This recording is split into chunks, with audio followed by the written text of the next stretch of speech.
RKB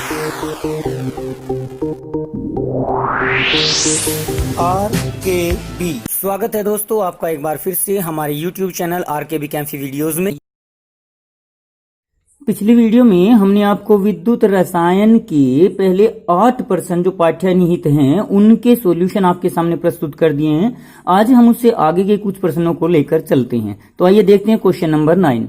0.025 मोल प्रति litre methanoic अम्ल की चालकता 46.1 सीमेंस सेंटीमीटर स्क्वायर पर मोल है। इसकी वियोजन मात्रा एवं वियोजन स्थिरांक का परिकलन कीजिए। इसके लिए दिया गया है lambda naught H positive equal to 349.6 siemens centimetre square पर मोल एवं लैम्डा नोट HCOO नेगेटिव यानी फॉर्मेट के लिए दिया हुआ है 54.6 सीमेंस सेंटीमीटर स्क्वायर पर मोल। आइए इस क्वेश्चन को सोल्व करते हैं। क्वेश्चन नंबर 9 में आपको जो दिया गया है पहले वो देख लीजिए। इसमें दिया गया है मैथेनोइक अम्ल, मैथेनोइक यानी फार्मिक अम्ल जिसका फॉर्मूला होता है HCOOH। ये मैथेनोइक अम्ल यानी फार्मिक अम्ल का फॉर्मूला है।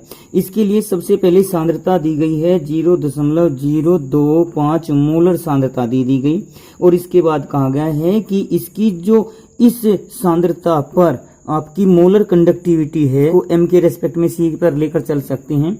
इसका मान दिया है 46.15 सीमेंस सेंटीमीटर स्क्वायर पर मोल ये सांद्रता इसमें दे दी गई है।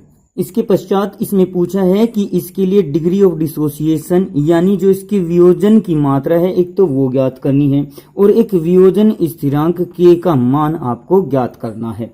तो इसके साथ साथ दो वैल्यू और आपको दी गई हैं। एक तो लैम्डा H पॉजिटिव यानी H आयन सांद्रता की जो आपकी चालकता है उसका मान दिया है 349.6 सीमेंस सेंटीमीटर स्क्वायर पर मोल और जो आपका HCOO नेगेटिव यानी फॉर्मेट आयन है इसकी चालकता का मान दिया हुआ है 54.6 सीमेंस सेंटीमीटर स्क्वायर पर मोल।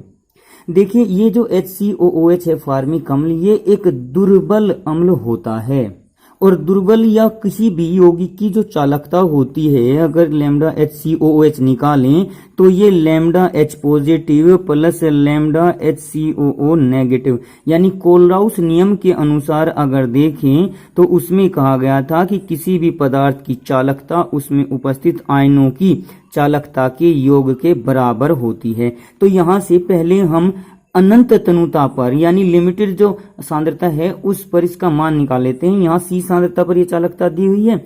अब इसके रेस्पेक्ट में अगर हम 0 सांद्रता पर लेकर चलें सीमांत मोलर चालकता तो उसका मान निकाला जा सकता है। यानी ये हो जाएगा आपका 349.6 प्लस 54.6।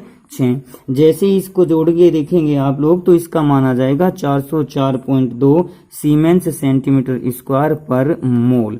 ये आपकी सांद्रता आ गई कौन सी? अनंत तनुता पर यानी 0 सांद्रता पर इसकी ये आपकी चालकता का मान आ गया। अब इसके बाद हमें जो वैल्यू निकालनी है वो निकालनी है वियोजन स्थिरांक की।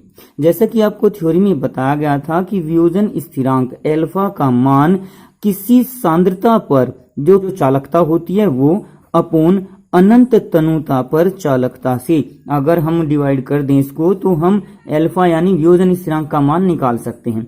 आपको लैम्डा C का मान दिया है 46.15 तो ये आप लिख देंगे यहाँ 46.15 अपॉन इसको डिवाइड करेंगे तो 404.2 से डिवाइड कर देंगे क्योंकि ये हमारा लैम्डा का मान। देखिए लैम्डा को आप ऐसे भी रिप्रेजेंट कर सकते हैं ऐसे भी। वैसे ये छोटा लैम्डा होता है और ये बड़ा लैम्डा होता है, होते दोनों के दोनों लैम्डा ही हैं। तो जब हम इसको डिवाइड करके देखते हैं कैलकुलेट करके देखेंगे तो इसकी वैल्यू आ जाएगी 0.114 के इक्वल। इसका कोई मात्रक नहीं होगा क्योंकि ये भी सीमेंस सेंटीमीटर स्क्वायर पर मोल है और ये भी मात्रक से मात्रक कैंसिल हो जाएगा। तो इस डिग्री ऑफ डिसोसिएशन का यानी वियोजन की जो मात्रा है उसका कोई मात्रक नहीं होगा। तो पहला पार्ट तो यहाँ तक हो गया। अब दूसरी वैल्यू साम्य स्थिरांक निकालने के लिए आपको एक प्रोसीजर फॉलो करना होगा।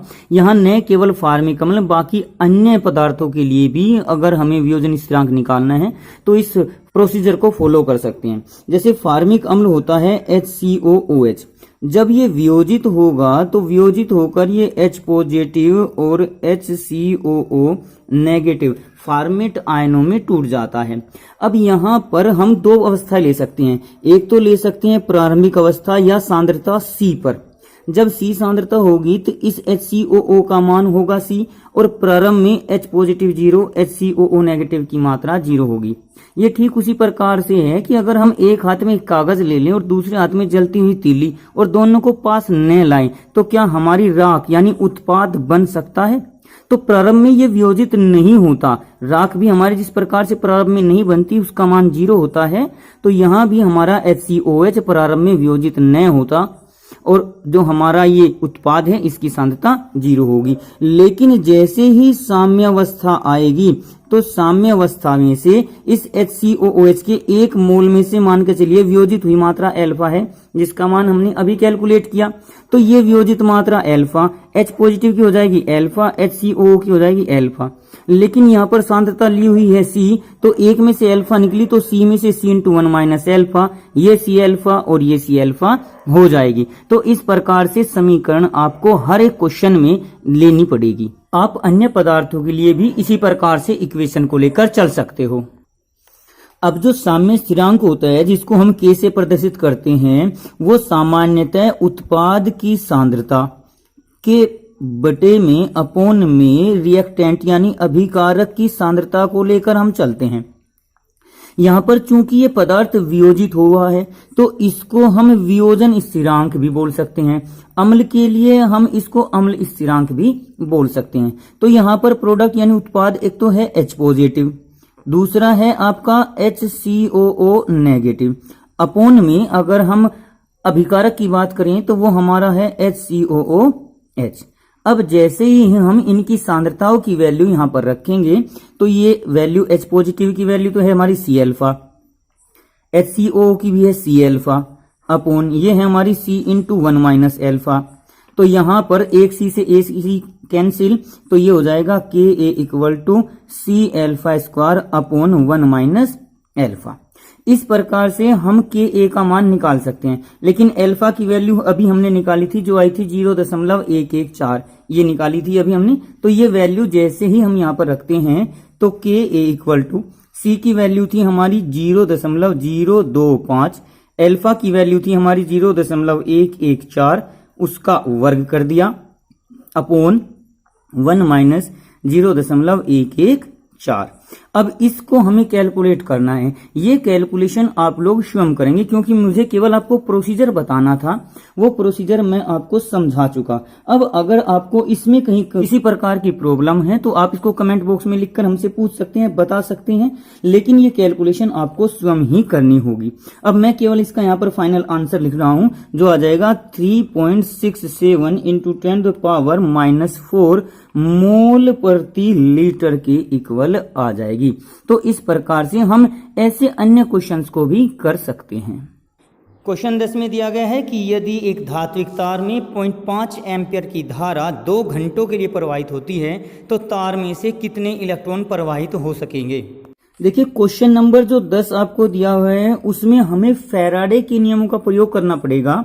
और उससे पहले हम क्वेश्चन को हल करने से पहले आपको जो थ्योरी में पढ़ाया गया है 1 फैराडे, उसका मान आपको याद दिला दूं। 1 फैराडे होता है 96,500 कूलाम। अब ये 1 फैराडे एक्चुअल में होता क्या है, ये 1 मोल इलेक्ट्रॉनों का आवेश होता है, 1 मोल इलेक्ट्रॉनों का आवेश। अब 1 मोल का तात्पर्य आपका 6.023 गुणा 10 की घात 23 इलेक्ट्रॉनों का जो आवेश है उसको हम 96,500 कूलाम कह सकते हैं। अब इस क्वेश्चन में दी गई राशियों को लिख लेते हैं। इस क्वेश्चन में आपको जो धारा का मान दिया हुआ है वो दिया है 0.5 एम्पियर। अब ये 0.5 एम्पियर की मात्रा की धारा अगर किसी तार में से 2 घंटे तक प्रवाहित होती है तो फिर उसमें आपको पहले कूलाम में आवेश की मात्रा निकालनी होगी और पूछा है कि इसमें से कितने इलेक्ट्रॉन इस समय में पास हो रहे हैं। तो सबसे पहले हम फॉर्मूला लगा सकते हैं Q equal to I/T। I हमारा है 0.5 और T हमारा है 2 घंटे। लेकिन अगर हम मात्रक देखें तो समय का मात्रक होता है सेकंड, तो 2 घंटे में 60 मिनट और 60 सेकंड। अब अगर इसको कैलकुलेट करेंगे तो ये हो जाएगा आपका 3600 कूलाम। तो देखिए जो 96,500 कूलाम है वो तो प्रवाहित होता है इतने इलेक्ट्रॉनों से, तो ये 3600 कूलाम कितने इलेक्ट्रॉनों से पास होगा, यही हमारा क्वेश्चन भी है। तो 96,500 कूलाम चार्ज जो है हमारा आवेश वो उत्पन्न होता है 6.023 गुणा 10 की घात 23 इलेक्ट्रॉनों से। तो 3600 कूलाम आवेश इक्वल टू इन दोनों की मल्टीप्लाई अपोन में ये, यानी 6.023 गुणा 10 की घात 23 गुणा 3600 और अपोन में हो जाएगा 96,500। तो जैसे इसकी मल्टीप्लाई वगैरह आप लोग करोगे तो कैलकुलेट करके देख लेना, ये आ जाएगा 2.246 गुणा 10 की घात 22। यहाँ पर इसका मात्रक कोई नहीं होगा क्योंकि इलेक्ट्रॉनों की संख्या है और इलेक्ट्रॉनों की संख्या का कोई मात्रक नहीं होगा। तो आज किए गए क्वेश्चन नंबर 9 और क्वेश्चन नंबर 10 जो हैं आपके वो थोड़े से बड़े थे, यानी उनकी कैलकुलेशंस वगैरह भी कुछ अलग ही थी। तो आप इन दोनों क्वेश्चंस को एक बार दोबारा से करके देखें, बाकी के बचे हुए क्वेश्चन हम आपको अगली वीडियो में प्रस्तुत कर देंगे। मुख्यतः आप इन कैलकुलेशंस की बजाय आपके द्वारा प्रोसीजर को समझना अति आवश्यक है। अगर आपकी प्रोसीजर समझ में आ गया तो एग्जाम में अगर संख्या भी बदल कर दी गई है तो आप उन क्वेश्चंस को आसानी से कर सकते हो। आज की वीडियो में बस इतना ही। अगली वीडियो प्राप्त करने के लिए हमारे चैनल को सब्सक्राइब करें, वीडियो को लाइक करें और अगर वीडियो अच्छी लगे तो कमेंट्स करें और दोस्तों को भी शेयर करें।